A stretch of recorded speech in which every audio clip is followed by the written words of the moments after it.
Let's fill out the Utah Eviction Notice together, the written notice a landlord serves before an eviction case can begin, and check what the state asks of it as we go. Start at the top with the date of this notice. Then the landlord's name, in our example Anna Baker, and the tenant's, here Ben Carter. The form asks for every tenant and every adult residing at the premises, so list each one on its own line. If the lease has a guarantor, name them too, and if a line does not apply, write NA rather than leaving it blank.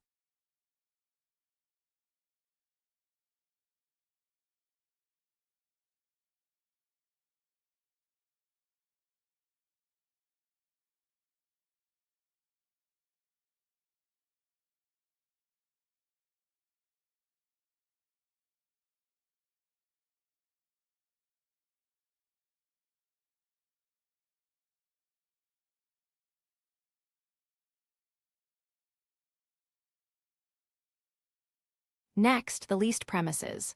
Type the full street address, including the unit number, exactly as the lease describes it, then the city, state, and zip code on the next line. The notice and the lease should describe the same premises, so copy it word for word rather than from memory. Now the terms. Name the lease document you are enforcing and its date. Here a residential lease agreement dated June 1, 2023.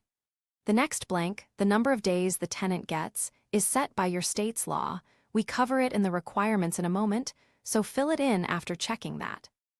In our example, the problem is unpaid rent, so we tick past due rent, enter $1,200, and describe the period, February rent, due on the 1st. We tick late fees, $50, then the total amount due, $1,250. Tick only the boxes that actually apply and be specific. A vague notice is easier to challenge.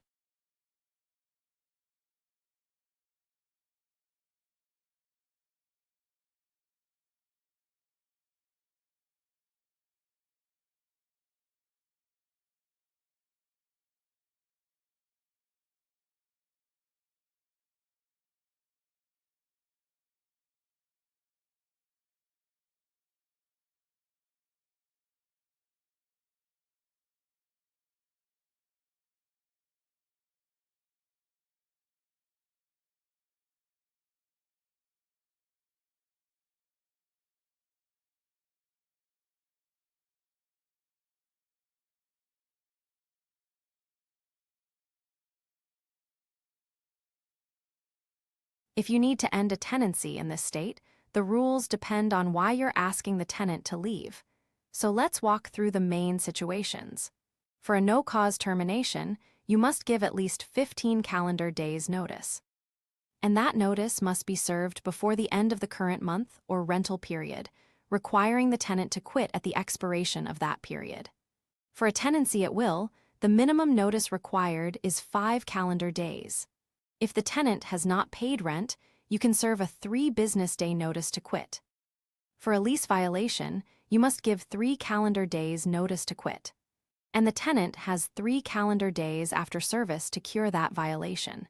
If the issue involves nuisance, waste, or a criminal act, the required notice is also 3 calendar days to quit.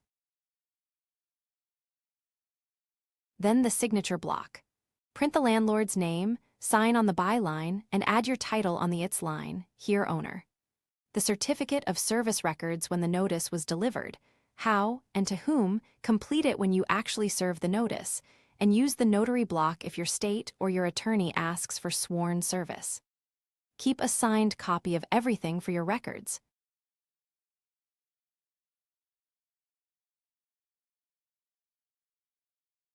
Remember, this is general information, not legal or tax advice.